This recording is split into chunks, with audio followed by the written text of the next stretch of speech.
Well, hi, I'm Rick Reef, and welcome to SoCal Insider. News is often shocking, depressing, maddening, but it can also be funny, very funny. And to prove it, a couple of top-notch comedians are here to go over some of the headlines. But first, a tragic story. After nearly 2 years of postponements and continuances, a then Beaumont police officer is set to stand trial for shooting a Riverside County woman in the face with a pepper spray gun. David Nazar, what's the story? Rick, 2 years ago this month, 31-year-old Monique Hernandez was shot in a most bizarre and tragic case by the Beaumont cop you mentioned, Officer Enoch Clark. Clark shot Hernandez with what's called a JPX pepper spray gun. Hernandez is blind as a result of the shooting. Officer Clark, who says he was acting in self-defense, was criminally charged. He's off the Beaumont police force. His trial is set for next week. Beaumont police officer Enoch Clark was working patrol on a February night in 2012 when he responded to a call about a fight at a home involving Monique Hernandez, her sister, and her sister's ex-boyfriend. At some point, Hernandez reportedly drove away to her nearby family home, where officers, including Clark, detained her for suspicion of drunk driving.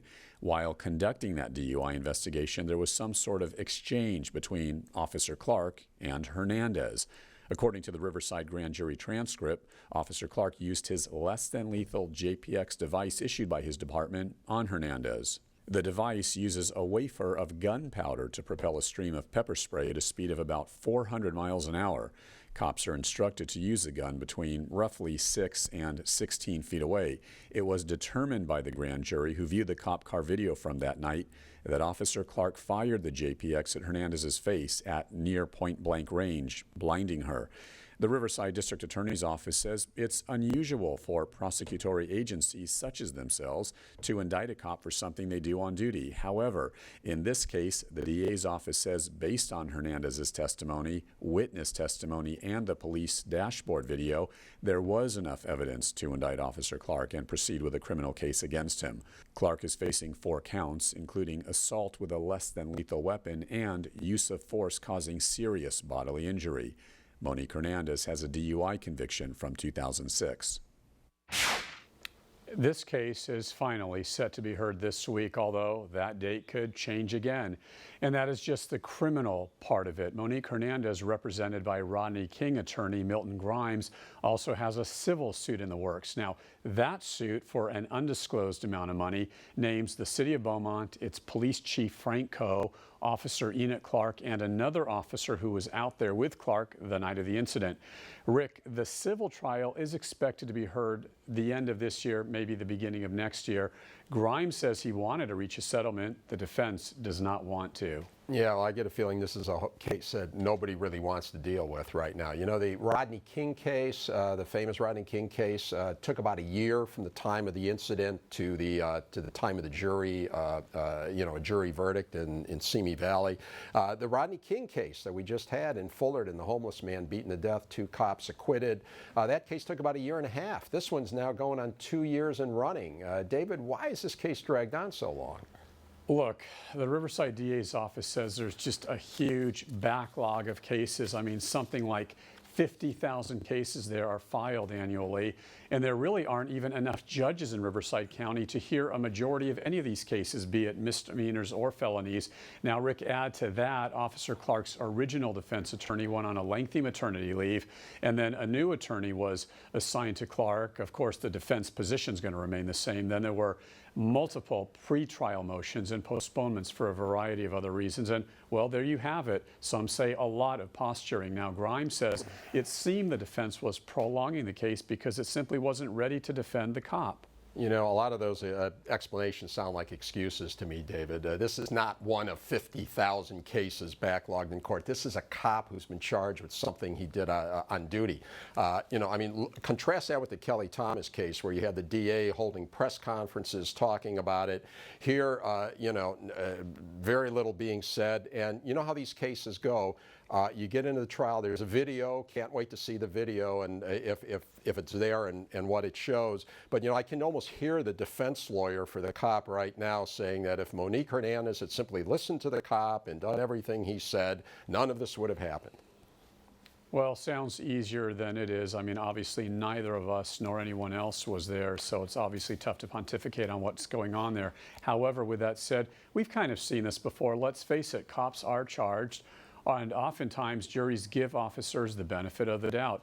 Well, some are wondering in this case if this one is really going to be any different than all the others. Yeah, it seems like the juries always give the cops the benefit of the doubt in these cases, which maybe is why this one's taking so long to come to light. Anyway, David, what's the deal with that controversial pepper spray gun? You know, I'm a little surprised that Milton Grimes hasn't named the gun's manufacturer in his lawsuit. Well, when I talked to Milton Grimes earlier, he did say there could be other defendants named in this case, and I'm guessing by one of those other defendants, it could be the manufacturer of that JPX pepper spray gun. It is very controversial. I called LAPD, they don't use it. Orange County Sheriffs, they don't use it. LA Sheriffs, they don't use it. No one across the state. I think there's one city in the entire country that uses JPX gun. And from what I'm hearing, the chief looked into this gun at a trade show, got the gun, purchased it for the department, and obviously you see what happened. So there is tremendous controversy around this pepper spray gun, as it were. Well, then again, though, I guess one of the manufacturer's defenses is going to be, hey, it's very clear you're supposed to use it at, 10 feet away. It's very clear you're not supposed to put it up against someone's face. So, maybe that makes it a little hard to find them culpable, too. Anyway, thanks, David. Well, and now from tragedy to comedy after this.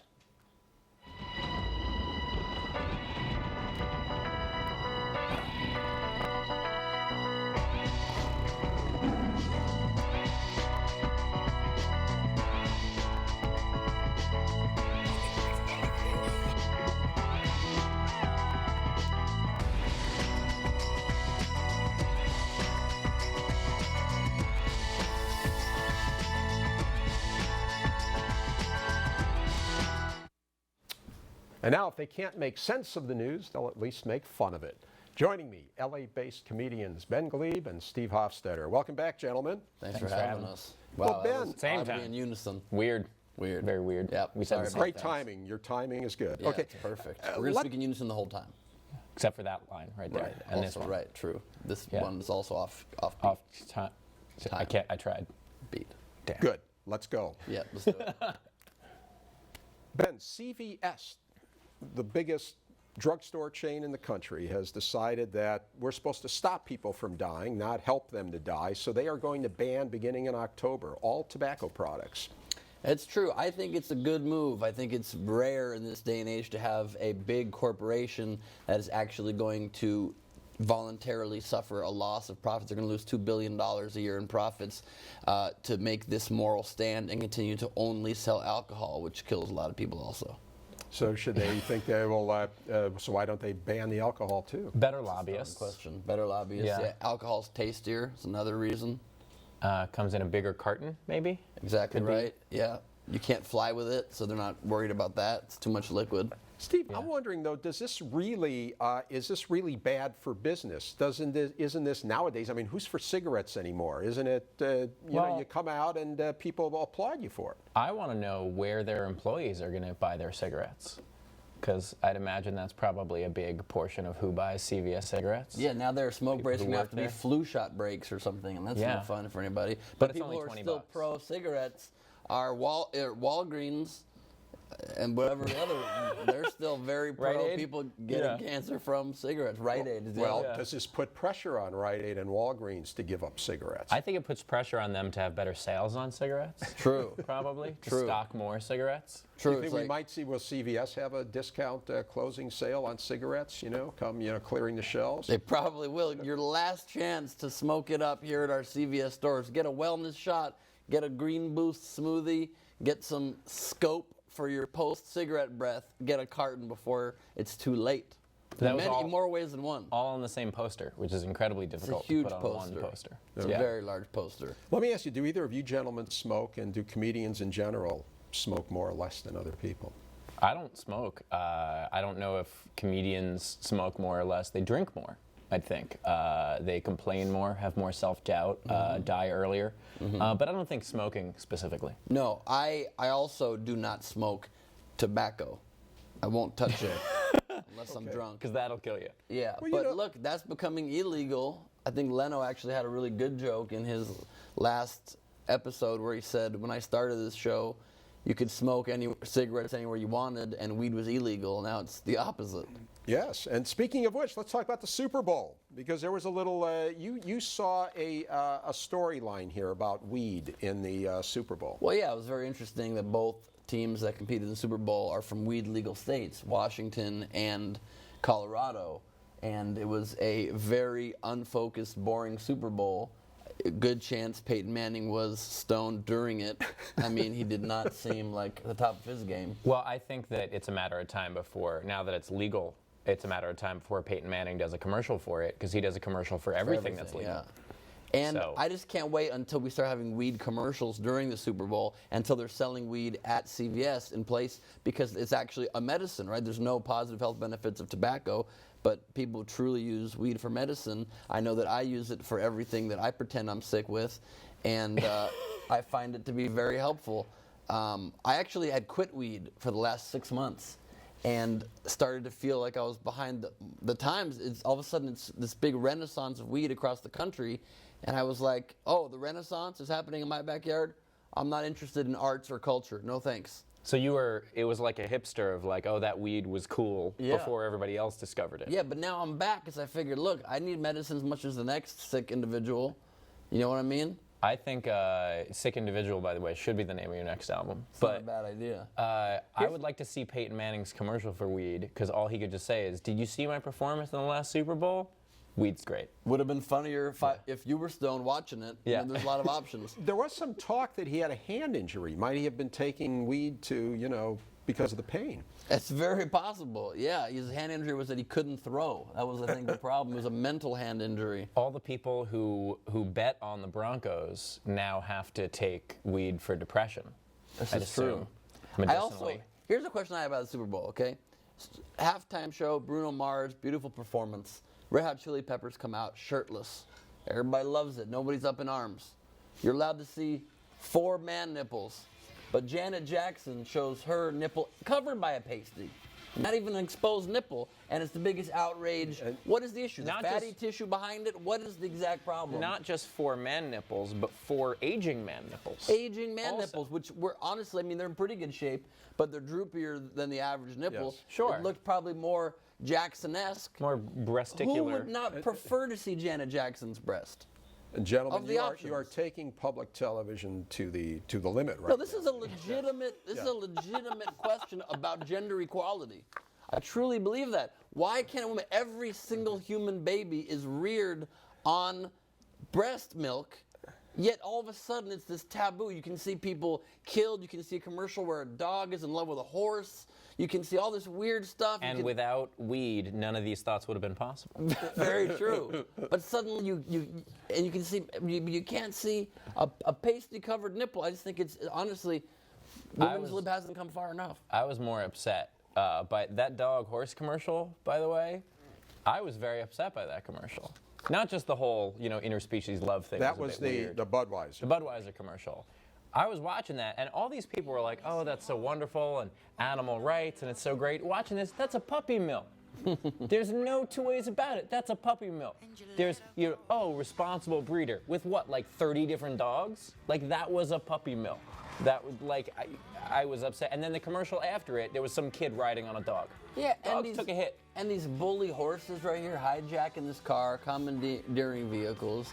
What's the message exactly? I don't understand what they're trying to say. I think the message is clearly that if you're driving somewhere, get a Budweiser, which is a weird message to put in a commercial. Yeah, also. don't drive where horses or like in a neighborhood with rough Horses will jack you. horses.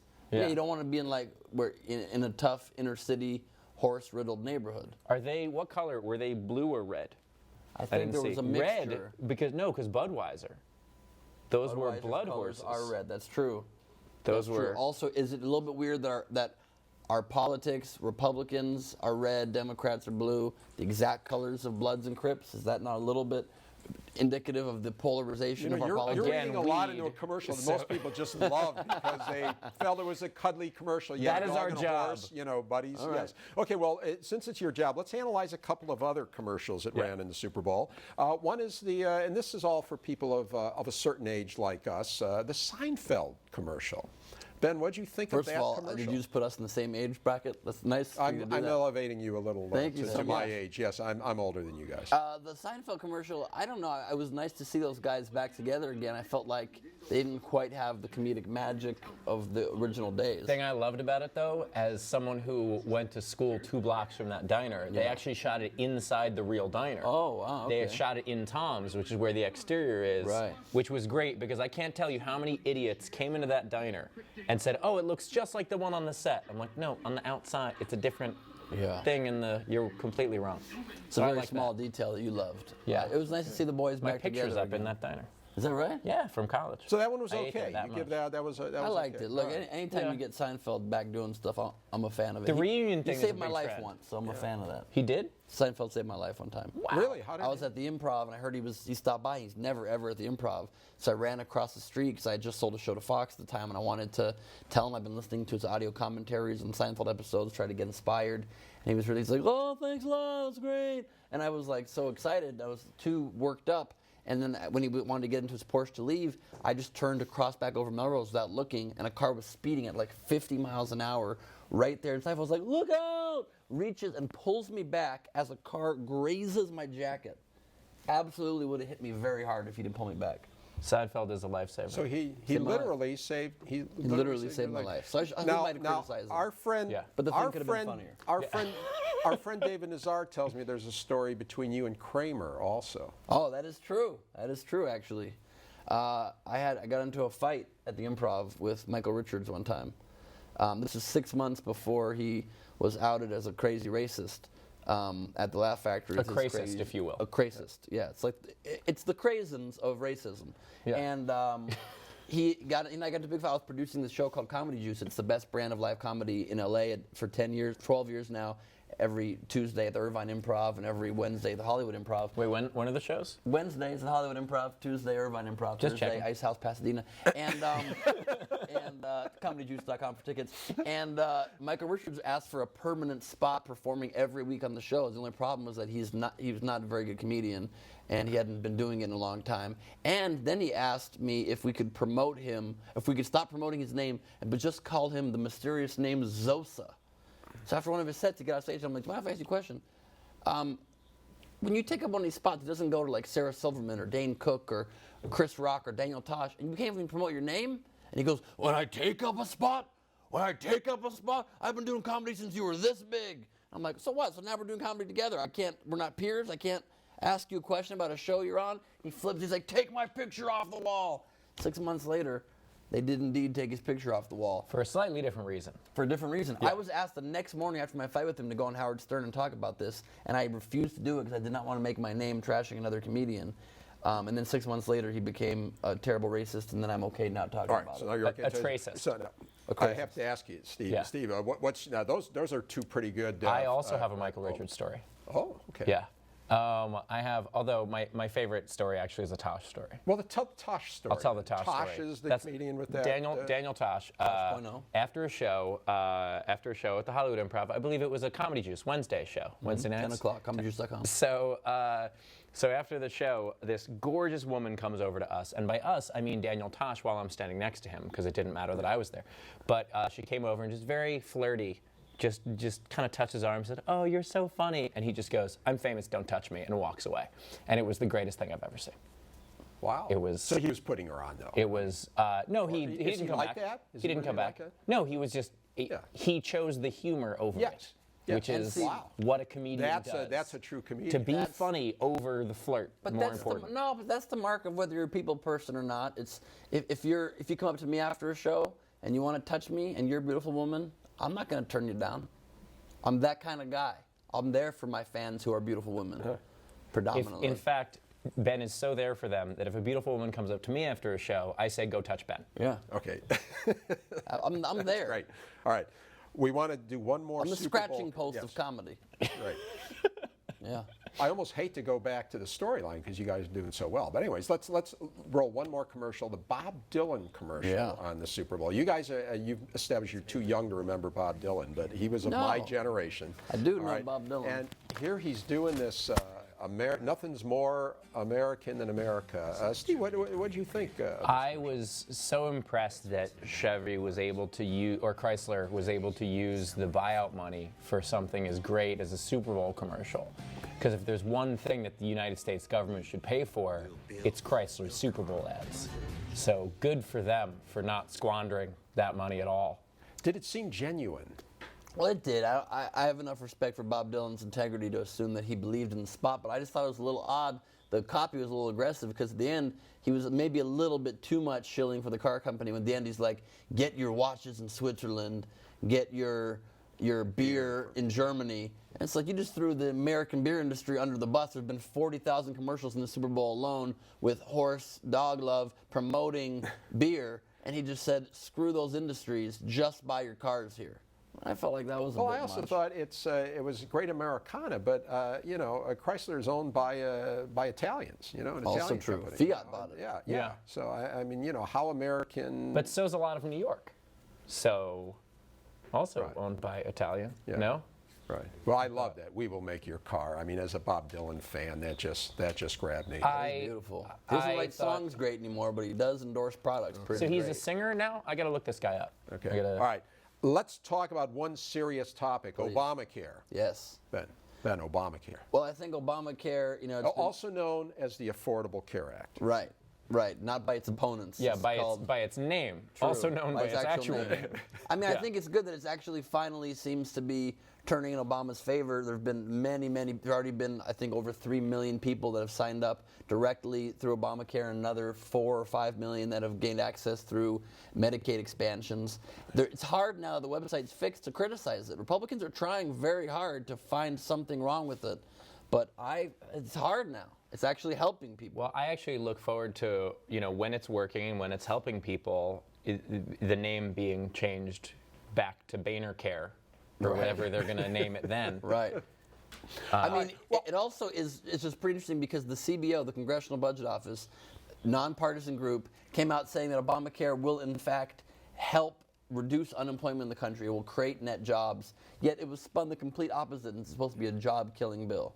I thought it was incredible that they were complaining that, a lot of people aren't signing up early when it first started. We're Americans. We don't sign up early for anything except for maybe free Chick-fil-A. And the website did not work, in their defense. Well, it also was there's a that. terrible rollout. You should have been able to sign up over Facebook. What was also true, what was also pretty amazing about the website rollout was that, remember there was a woman's face on the front page of the website, and they took her down because apparently she was getting death threats because the people couldn't sign up to the website. And who an idiot thinks the model hired to be the face on the website is part of the rollout of it? But she's not working for the government. Smart enough to find out who she was, Yeah, that's pretty savvy. but dumb enough to still threaten her. yeah, Facebook's Big Brother-esque facial recognition software, they're rolling out slowly. Yeah. It's creepy. Okay, gentlemen, we are done. And Already? It was funny. It was engaging. Thank you very much. I think you're engaging, Rick.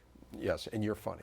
Thanks very much. Thank you. You can watch the show and past shows at rickreef.com. Segments of the show can also be viewed at pbssocal.org. My guests have been Ben Gleib and Steve Hofstetter. Thanks for watching. We'll see you again on SoCal Insider.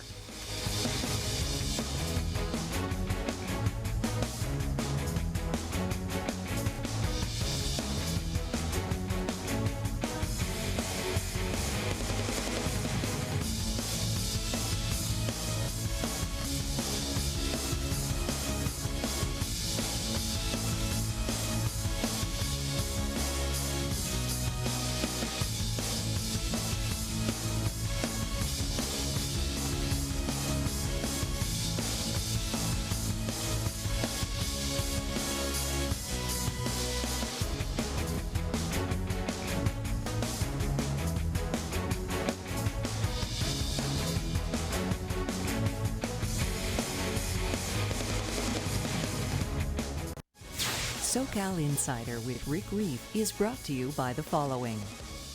5 Point Communities is a proud sponsor of PBS SoCal. 5 Point Communities is an independent real estate development company with assets under management across California. More information available at www.fivepointcommunities.com.